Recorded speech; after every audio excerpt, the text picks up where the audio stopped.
இந்த விழாவின் மூலம் முக்கியமான அறிவிப்பு ஒண்ணு வெளியிட போறதா நேற்று சொல்லியிருந்தேன். பலரும் என்ன அறிவிப்புன்னு கேட்டுக்கிட்டே இருந்தாங்க. இந்த நிகழ்ச்சிக்கு வருகிற வரையிலும் கேட்டுக்கிட்டே இருந்தாங்க. தமிழர்களுடைய தொன்மையை உலகத்துக்கு சொல்ற ஒரு மாபெரும் ஆய்வு பிரகடனத்தை இப்போ நான் அறிவிக்க போகிறேன். இங்கே கூடியிருக்கிறவங்களும் நேரலையில இந்த விழாவை பார்க்கக்கூடியவங்களும் கவனமா கேளுங்க. தமிழ் நிலப்பரப்பிலிருந்து தான் இரும்பின் காலம் தொடங்குச்சு. இந்திய நாட்டுக்கு மட்டுமல்ல, உலகுக்கே மறுபடியும் சொல்றேன், தமிழ் நிலப்பரப்பிலிருந்து தான் இரும்பின் காலம் தொடங்குச்சு என்ற மாபெரும் மானுடவியல் ஆய்வு பிரகடனத்தை இந்த நிகழ்ச்சியின் வாயிலாக அறிவிக்கிறேன். 5300 ஆண்டுகளுக்கு முன்னாடியே உருக்கு இரும்பு தொழில்நுட்பம் தமிழ் நிலத்தில் அறிமுகமாயிடுச்சு.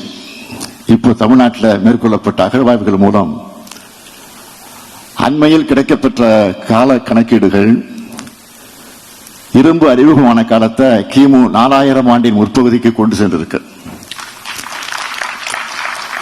தென்னிந்தியாவில், குறிப்பா தமிழ்நாட்டில் 5300 ஆண்டுகளுக்கு முன்னாடி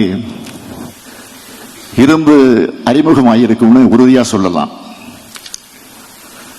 இது ஆய்வு முடிவுகளாகவே நான் அறிவிக்கிறேன். தமிழ்நாடு அரசு தொல்லியல் துறையால மேற்கொள்ளப்பட்ட அகழ்வாய்வுகளில் சேகரிக்கப்பட்ட மாதிரிகள்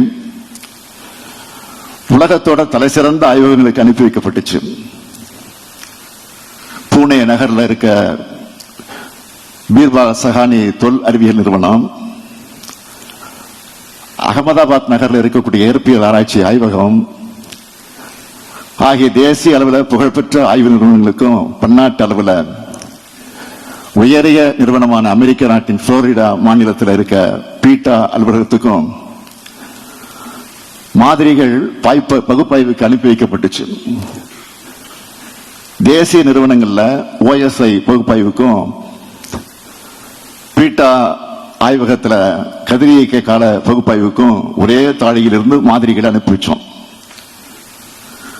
இப்படியான 3 நிறுவனங்களிடமிருந்தும் ஒரே மாதிரியான பகுப்பாய்வு முடிவுகள் பெறப்பட்டிருக்கு. தமிழ்நாடு அரசு தொல்லியல் துறை பல்வேறு ஆய்வு நிறுவனங்களுக்கு மாதிரிகளை அனுப்பி பெறப்பட்ட முடிவுகளை கூர்ந்து ஒப்பாய்வு செஞ்சதுல ஒரே மாதிரியான முடிவுகள் கிடைக்குது. இப்ப கிடைச்சிருக்க கதிரியக்க கால கணக்கீடுகள் மற்றும் OSL பகுப்பாய்வு கால கணக்கீடுகள் அடிப்படையில் கிமு 3345 தென்னிந்தியாவில் இரும்பு அறிமுகமாயிடுச்சுன்னு தெரிய வருது. அதற்கான ஆய்வு முடிவுகள் இதோ.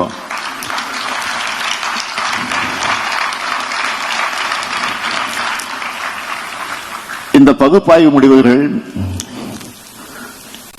வெளிநாடுகள் மற்றும் இந்தியாவில் இருக்க தொல்லியல் அறிஞர்களுக்கு அனுப்பி வைக்கப்பட்டுச்சு.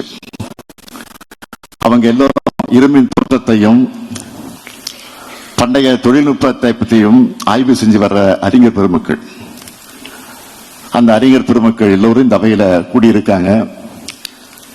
இவங்க எல்லோரும் ஒரு சேர தமிழ்நாடு அரசையும் தமிழ்நாடு அரசின் தொல்லியல் துறையின் ஆய்வு முன்னெடுப்புகளையும் வெகுவாக பாராட்டி இருக்காங்க.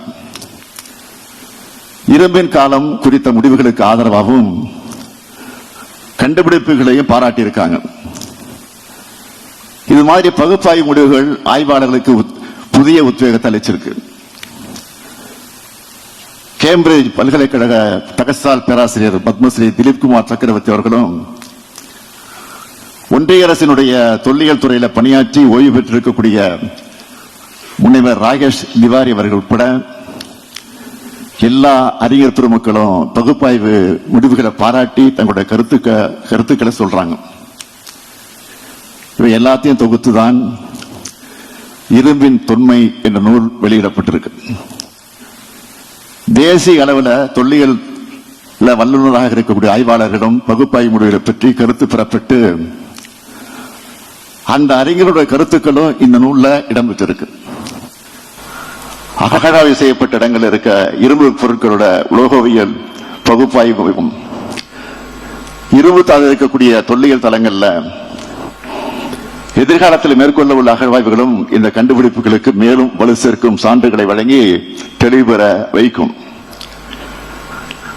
அப்படியான வலுவான சான்றுகளுக்காக நம்பிக்கையோடு நாம காத்திருப்போம்.